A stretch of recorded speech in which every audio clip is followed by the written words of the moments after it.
நீங்கள் கேட்டுக்கொண்டு இருப்பது கனேடிய தமிழ் காற்று.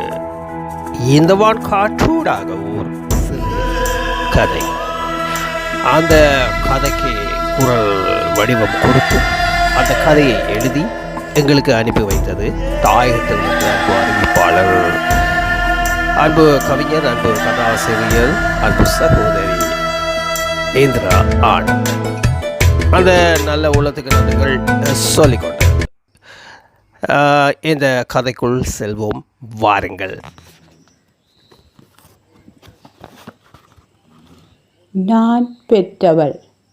நான் இரவோடு இரவாக அழுது களைத்து ஒரு மூலையில் சுருண்டு கண்ணயர்ந்து தூங்கிக் கொண்டிருந்தேன்.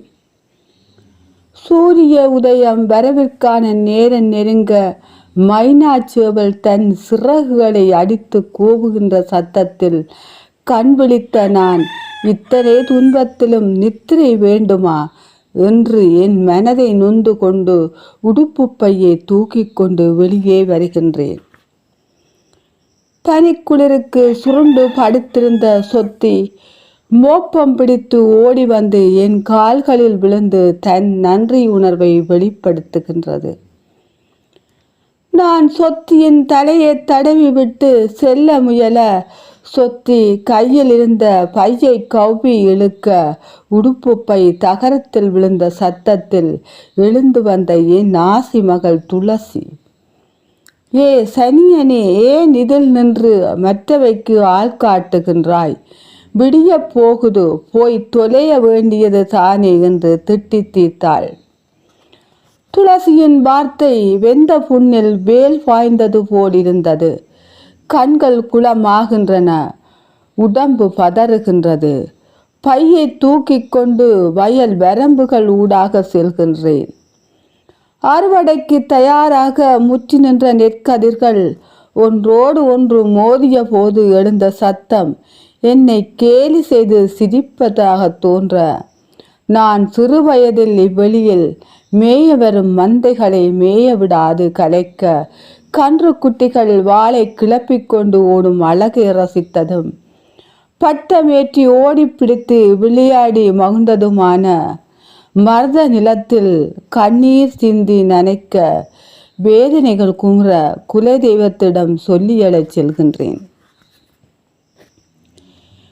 மேய வரும் மந்தைகள் தண்ணீர் தாகத்தால் தவிக்க கூடாது என்ற நோக்கத்தில் மூத்தோர்களால் கட்டப்பட்ட தாளங்குழி குளக்கரையில் நின்ற வேம்பில் தடியொன்றை பிடுங்கி பல்லை விளக்கி குளத்தில் முகத்தை கழுவி விட்டு அலரி பூக்களை பறித்து சென்று குலதெய்வமான ராசாப்பா ஞான வைரவர் பாதங்களில் தூவி கண்களை மூடி விபூதி சிரித்து சிவ சிவ என்கின்றேன். இறைவா, நான் என்ன பாவம் செய்தேன்? அறிவு தெரிந்த வயது முதல் இன்று வரை உன் நாமம் உச்சரித்தாலே துன்பம் பறந்தோடும் என்றிருந்தேன். மாலைகள் தொடுத்து போட்டு அழகு பார்த்ததும் வைகாசி மாதத்தில் மடை பரவி மகிழ்ந்த எனக்காய் இந்த நிலை. உன்னை சூழவுள்ளவர்கள் யாரையும் நீ துன்பப்பட வைத்ததில்லையே. இந்த வேப்ப மர நிழலில் குடியிருக்கும் நீ கேட்டவர்க்கு கேட்டவரம் கொடுப்பதால் உன் பக்தர்கள் துலாக்காவடி, ஆனந்த காவடி, பாட்குடங்கள் ஏந்தி பவனி வரும்போது உன் அற்புதம் கண்டு வியந்தவர்கள் ஏராளம். உன் புகழ் பாடினாலே என் மனம் ஆனந்த கூத்தாடுமே ஐயா. இனி என்ன செய்வேன், எங்கே போவேன் என்று கூறி சுவருடன் தலையை மோதுகின்றேன். வெள்ளின் விநாயகர் காண்டாமணி யோசை என்னை வியப்படைய செய்தது. கண்களில் ஒளிபட்டு தெறிக்க என்னுள் நம்பிக்கை துளிர்கின்றது. மீண்டும் குலதெய்வம் பாதங்களை தொட்டு என் பாதையை காட்டி விடு செல்லப்பா என வணங்கி நிலம் வெளுக்கும் முன்னே ஊரை விட்டு செல்ல வேண்டும் என்ற நோக்குடன் பையை எடுத்துக்கொண்டு வீறு நடையுடன் நடந்து செல்கின்றேன். என்றுமில்லாத வேக நடையில் நீண்ட தூரத்தை கடந்திருப்பேன். பங்குனி மாத வெயில் என்னை வாட்டி வதைக்க என் நிழல் கொண்டு நேரத்தை கவனிக்கின்றேன். 11 மணியை கடந்து விட்டது. நித்திரை விட்டு எழும்பியவுடன் தேனு குடித்து பழக்கப்பட்ட நான் இன்று இதுவரை பச்சை தண்ணீர் கூட குடிக்காத என்னால் நடக்க முடியவில்லை. களைப்பாக இருக்கின்றது. முன்னால் தெரிகின்ற வீட்டில் போய் தண்ணீர் வேண்டி குடிப்போம் என்ற நினைவுடன் வேலியோர நிழல் கரை வழியே செல்கின்றேன். தலை சுற்றுகின்றது, கால்கள் தடுமாறுகின்றன. பக்கத்தில் நின்ற பூவரசம் மரத்தை பிடிக்கின்றேன், கைகள் நழுவுகின்றன. முகத்தில் தண்ணீர் துளிகள் விழ கண் விழிக்கின்றேன். 40 வயது மதிக்கத்தக்க மாநிறம் பொருந்திய மதி போன்ற முகம், நெற்றியில் பிறை போன்ற குங்குமத்திலகம், அழகு சேர்க்க முத்துப்பற்கள் பளிச்சு நின்ற பெண். பாட்டி என்ன செய்யுது என்ற அவளின் குரல் என்னை நிலைகுலிய செய்ய, நான் இப்ப எங்க இருக்கிறேன் என்று அறிய எழும்பி இருக்க எத்தனிக்கின்றேன். அப்பெண் மெதுவாக பிடித்து இருப்பதற்கு உதவி செய்கின்றாள். பிள்ளை, நீ யார்? நான் எங்க இருக்கிறேன்? இங்கு எப்படி வந்தன் என்றபடி அப்பெண்ணின் முகத்தை ஆவலோடு பார்க்கின்றேன். இந்த முதியோர் இல்லத்தில் வேலை செய்கிறேன். என் பெயர் சரோஜா. நீங்கள் தெருவில் மயங்கி கிடந்தீர்களாம். ரோட்டால் போன சுரேஷ் தம்பி உங்களை கொண்டு வந்து இல்லத்தில் விட்டுவிட்டு போய்விட்டார். அட கடவுளே, பெற்றவளே, நாயை துரத்துவது போல் துரத்திவிட யாரோ பெற்ற புண்ணியவான் தெருவில் கிடந்த என்னை பக்குவமாய் கொண்டு வந்து விட்டுட்டு போயிருக்கு. அந்த பிள்ளையை பெற்ற தாய் கொடுத்து வைத்தவள் என நீண்ட பெருமூச்சுடன் கூறுகின்றேன். பொறுமையாக இருந்த சரோஜா, இப்படி பாட்டி பெற்றவர்கள் துரத்தி விடுவது முடல். நீங்கள் மட்டுமா? இங்க பாருங்கோ, எத்தனை பேர் இருக்கின்றார்கள். ஏனம்மா, உங்களுக்கும் பிள்ளைக்கும் என்ன பிரச்சனை பாட்டி? அதை ஏனம்மா கேட்கிறாய்? பாழாய் போன மனசு கேட்கல. அன்றைக்கு கணவாய்க்கரைய தின்று போட்டேன். அடுத்த நாள் வயிற்றாலே அடிக்க தொடங்கியது தான். என்னை அறியாமலே வீட்டுக்குள்ள போயிடுத்து. அதை தொட்ட சனியன் என்னை ஆட்டாத ஆட்டம் ஆட்டி போட்டுது. கண்ணுக்கு கண்ணாக 2 பிள்ளைகளை பெற்று பூவாய் பொத்தி பொத்தி வளர்த்து படிப்பித்து நல்ல வேலை வாழ்க்கை என்றெல்லாம் அமைத்து கொடுத்து சந்தோஷப்பட்டேன். இன்றைக்கு என் நிலை இப்படி போச்சு. மனசும் உடம்பும் பதற வேதனையை பொங்கியல. என்னின் பிள்ளைகளின் சலமலம் என மனப்பூரிப்புடன் எடுப்பேன். தாய் பெரும் வரம் என மகிழ்ந்தேன். ஆனால் எனக்கு மகள் துளசி செய்த கொடுமையிலும் கொடுமை பிள்ளை. எந்த மனுஷன் நாங்கள் வயசான காலத்துல கஷ்டப்படக்கூடாதென்று வீட்டோடு சேர்த்து மலசல கூடம், குளியலறை என்றெல்லாம் கட்டினர். அடிக்கடி சொல்லுவர், தான் செத்தாலும் நீ யாருக்கும் பயப்படாமல் அதிகாரமாக இருக்க வேண்டுமென. அவர் இருக்கும் வரை என்னை பலமான வேலைகள் செய்ய விடமாட்டார். எங்கள் ஒற்றுமையை பார்த்து பொறாமைப்படாதவர்கள் கிடையாது. கௌரவமாக வாழ வைத்த மனுஷன் இதய வருத்தம் வந்து திடீரென்று செத்து போக நான் அழுது குளறியது இப்பவும் மறக்க முடியாது. அன்றையிலிருந்து துளசியின் பிள்ளைகளை குளிப்பாட்டுவது, சாப்பாடு தீர்த்துவது, பள்ளிக்கூடம், டியூஷன் கொண்டு போய் கூட்டி வருது, வீட்டு வேலைகள் எல்லாம் இழுத்து போட்டு செய்வன். பேர பிள்ளைகளும் தாயை தேடாதுகள். அம்மம்மா அம்மம்மா என்று என்னையே சுற்றி சுற்றி பலம் பெறுவார்கள். பேர பிள்ளைகளின் மழலை பேச்சில் கட்டிய கணவனின் பிரிவை மறந்து சந்தோஷமாக வாழ்ந்தேன். இவ்வளவு தியாகங்களை செய்த நான் மலம் வர எழும்பி போறதுக்குள் வீட்டுக்குள்ளேயே போடுத்து நாத்தல் மனம். இதை கண்ட துளசி என்னை குறகுறவன இழுத்து வந்து வெளியில் விட்டு ஆட்டுக்கொட்டிலில் போய் படுகின்றாள். எக்காரணம் கொண்டும் வீட்டுப்படியில் கால் வைக்காதே. உனக்கு வயசு போயும் மனசை கட்டுப்படுத்த தெரியாது. கண்டது கடியதல் எல்லாத்தையும் வயிறு முட்ட துண்டு போட்டு எனக்கு வேலை வைக்கிறாய் என்றது சொன்னது மட்டுமல்ல, அன்று தொடக்கம் என் வசிப்பிடம் ஆட்டுக்கொட்டில்தான். பேர பிள்ளைகளையும் என்னுடன் வர விடுவதில்லை. ஏனோ தானோ என்று சாப்பாடு கொண்டு வந்து வைப்பாள். ஆசைக்கு ஒரு வார்த்தை கூட பேச மாட்டாள். போன மாரியில் புயலோடு பெய்த மழையினால் நாம் படுத்திருந்த கட்டில் எல்லாம் தூவானம் பட்டு நனைந்து நடுங்கிக் கொண்டிருக்க, விடிய தேத்தண்ணி கொண்டு வந்த துளசி என்னை பார்த்தும் ஏன் உயிரோடு என்னும் இருக்கின்றாய் என கேட்பது போல் இருந்தது. என் வேதனையை யாருக்கு சொல்ல முடியும்? என்னை ஒன்றவிட்ட சகோதரி முத்து அடிக்கடி வீட்டுக்கு வரும்போதெல்லாம் எங்க சின்னக்காவை பார்த்து கதைக்க ஆசையாயிருக்கு என கேட்டாள்.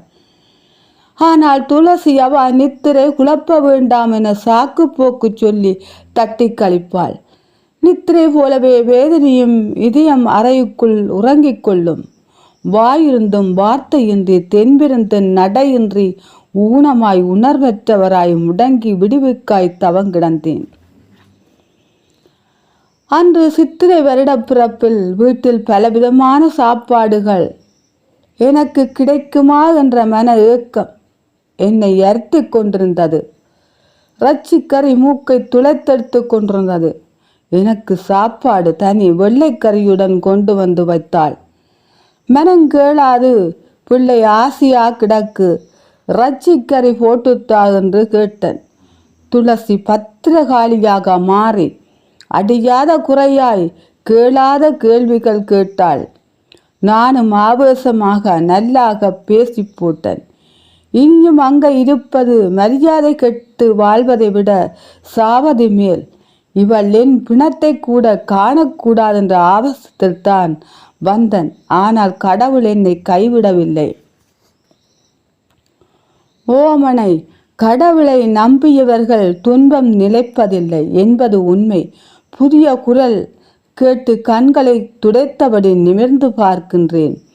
என்னை சுற்றி என் போன்றவர்கள் என் கதை கேட்டு பெருமூச்சு விட்டார்கள். ஒவ்வொரு உயிரினத்தையும் படைத்த இறைவன் அவர்களின் ஆத்மாக்குள்ளேயே வாழ்கின்றான். தன்னம்பிக்கையால் முதுமையையும் புதுமையாக்குவோம் என சரோஜா கூற மனம் லேசாகியது. சமூகத்தின் ஆணி வேரான மூத்த பிரசைகளை அரவணைக்கும் கருணை உள்ளம். பேருக்கு ஏற்றவாறு அன்புடன் வழிநடத்தினார்கள். உணவு கூட எமது விருப்பத்திற்கும் வயதுக்கும் ஏற்றவாறு வழங்கப்பட்டன. காலை மாலை இறைவணக்கம், தியான பயிற்சி, மூச்சு பயிற்சி என்பன வழங்கப்பட்டன. இடையிடையே யாத்திரை அழைத்து சென்றார்கள். அவரவர் விருப்பத்துக்கு ஏற்றவாறு உரிமைகளுக்கு மதிப்பளித்து செயற்படும் கனவான்களும் பெருமையை பற்றி எண்ணி மகிழ்ந்ததும் உண்டு. மனப்பூரிப்பால் இளமை பெற்றிருப்பதாக தோன்ற சந்தோஷமாக வாழ்ந்து வருகின்றேன். நாட்களுக்குத்தான் எத்தனை அவசரம்! நாட்காட்டியின் ஒவ்வொரு இலக்கத்தையும் மிக வேகமாக சம்சாரம் செய்து கொண்டிருக்க, காலச்சக்கரம் சுழன்று செல்ல நான் முதியோர் இல்லத்தில் சேர்ந்து 10 வருடங்கள் கடந்து விட்டன. என் குடும்பம் வந்த பாசம் என்ற நினைவு அற்றுப்போன நிலையில் வாழ்ந்து கொண்டிருக்க, என் காதில் துளசி என்று பெயர் கேட்க காதை கூர்மையாக்கி கேட்கின்றேன். 45 வயதான ஒரு கண் தெரியாத அம்மாவை பெற்ற பிள்ளைகளே இல்லத்து வாசலில் சொல்லாமல் கொள்ளாமல் விட்டு போட்டாங்கள். அந்த அம்மா தன் தாய்க்கு தான் செய்த கொடுமை என்று சொல்லி அழுகின்றார். என்னை அறியாத மனம் பேதலிக்கின்றது. அட கடவுளே, என் துளசியாக இருக்கக்கூடாது. இறைவனை வேண்டிக் கொண்டு அப்பெண்ணை பார்க்க சொல்கின்றேன். அது வேறு யாருமல்ல, மகள் துளசிதான். ஓடி சென்று மகளை கட்டி அணைத்து, உனக்கு இந்த நிலையா என்று அழுகின்றேன். அம்மா, நான் செய்த பாவத்திற்கு இறைவன் தண்டனை கொடுத்துள்ளான். என்னும் நான் என்னென்ன அனுபவிக்க போகின்றேனோ தெரியாது. என்னை மன்னித்து விடுங்கள் அம்மா. துளசி, உன்னை பெற்றவள் நான். உன்னை மன்னிக்க முயற்றானா? என் கண்கள் குருடாகியது.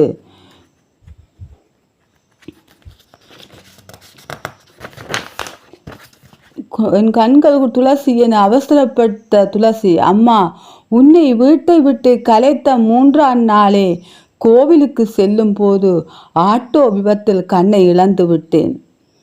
பெற்ற தாயை மதிக்க தெரியாத நீ தன்னை வணங்க தகுதி இல்லை என உணர்த்த விநாயக பெருமான் நல்ல தண்டனையை தந்துள்ளார். ஏறி இறங்காத ஆஸ்பத்திரியே கிடையாதம்மா. ஆரம்பத்தில் நன்றாக கவனித்தார்கள். காலம் போக போக வேண்டா வேண்டாட்டி கைப்பட்டால் குற்றம், பால்கட்டால் குற்றம் என்று ஒரே சண்டைதான். நான் அழுதால் நீ அம்மம்மாவை திட்டி தீர்க்கும் போது ஒன்றுமில்லை, இப்ப நாங்கள் சொன்னாத்தான் உனக்கு கிடைக்குதோ குருடி என்று பேசுவார்கள். அது மட்டுமல்ல அம்மா, நீ வைத்த அழகான பெயர் மறந்து இப்போ என்னை குருடி என கூப்பிடுவார்கள். வெந்த புண்ணில் வேல் பாய்ந்தது போல் மனம் வெந்து துடிக்கும் அம்மா. இத்தனை துன்பங்கள் மத்தியிலும் நான் வீட்டை விட்டு வெளியேற முடியாத குருடி நானம்மா. ஆஸ்பத்திரிக்கு போட்டு வாவென ஆட்டோவில் ஏற்றி விட்டார்கள். நானும் வந்தன். ஆட்டோக்காரன் இல்ல வாசலில் பெட்ரோல் தீர்ந்து போச்சு நில்லுங்கோ வாரன் என ரக்கி விட்டு சென்றவன் திரும்பி வரவே இல்லை அம்மா. நான் எங்கே போவேன்? நீ எங்கும் போக வேண்டாம். ஆதரவற்றவர்களை அரவணைக்கும் இவ்வில்லத்தில் முதுமையிலும் புதுமை செய்வோம், நாம் சந்தோஷமாக வாழுவோம் என கூறி மகளை அணைத்து கொண்டு என் அறைக்கு செல்கின்றேன். நிச்சயமாக சொல்ல வார்த்தைகள் இல்லை, கண்களை கலங்க வைக்கின்றது. உண்மை நிலையை அப்படியே பதிந்து அதை பதிவாக குரல் வடிவிலே அமைத்து எங்கள் கலையத்துக்கு அனுப்பி வைத்த சகோதரி கவிதாயினி, கதாசிரியர் இந்திரா ஆனந்தன். வார்த்தைகள் இல்லை என்னிடம், வார்த்தை தேடுகின்றேன், புது வார்த்தைகள் கிடைக்கவில்லை வாழ்த்துவதற்கு உங்களை. இன்றைய நிலைமையாமாம். எல்லோருமே பெற்ற தாய் தந்தையரை எங்களுக்கு வேண்டாததாக நினைக்கின்றோம். ஆனால் சற்று சிந்தித்து பார்ப்பதை தவறிவிடுகின்றோம். காரணம் என்னவென்றால், அந்த பெற்றவர்கள் நாம், நம் பிள்ளைகள், இந்த 3 கட்டத்தில் வாழ்ந்து கொண்டிருக்கின்றோம். இந்த 3 கட்டத்தில் நம் இடையில், அதாவது நடுவில் இருக்கும் கட்டத்தில் நாம் வாழுகின்றோம். எங்களது தாய் தந்தையை எங்களுக்கு வேண்டாததாக இருக்கின்றது. அதே எங்களது குழந்தைகள் இருக்கின்றார்கள். குழந்தைகளை தங்கத்தில் தாமரையில் தாங்குவோம், ஆனால் பெற்ற தாய் தந்தையரை முதியோர் இல்லத்தில் கொன்று சேர்க்கின்றோம். ஆனால் ஒன்றை மட்டும் நம் புத்தி மறக்கின்றது. இத்தனையையும் எங்கள் குழந்தைகள் பார்த்து கொண்டிருக்கின்றது.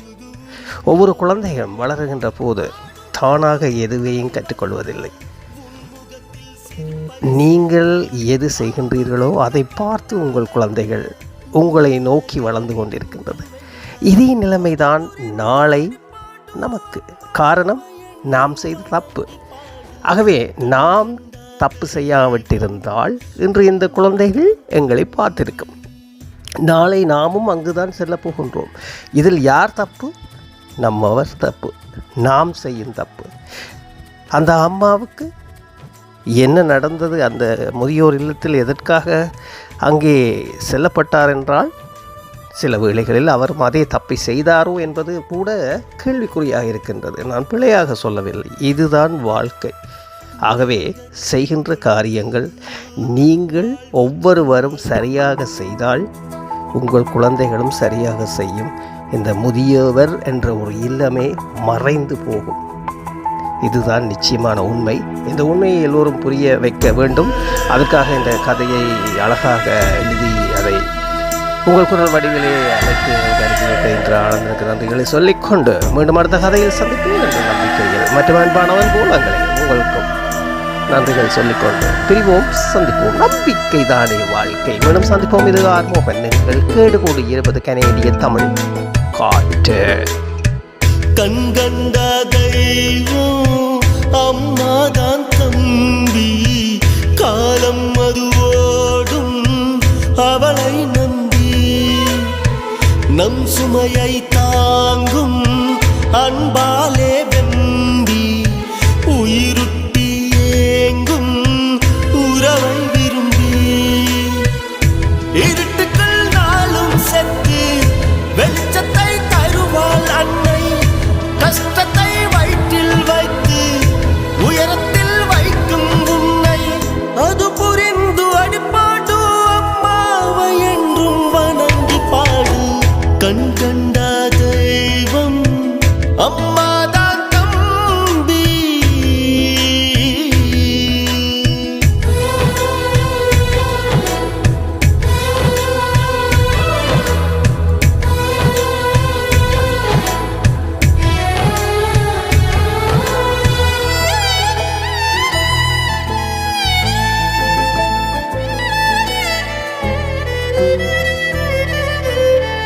குடல் தந்த பந்தம் மறக்குது சம்பந்தம் மாறுகின்ற சமுதாயத்தில் மாறுது சொந்தம் குழந்தையாளாகி காட்டுது அதிகாரம் கலிகாலம் மாற்றிய போலே மாறுது உருவம் பாடுபட்டு உன்னை வளர்த்தால் உன் முகத்தில் சிரிப்பை சேர்த்தால் அவமதிக்கப்பட்டால் என்ன முனக்காக நின்று வென்றால் அது புரிந்து அடிப்பாடு அம்மாவை என்றும் வணங்கி பாடு கண் கண்ட தெய்வம் அம்மாதான் தம்பி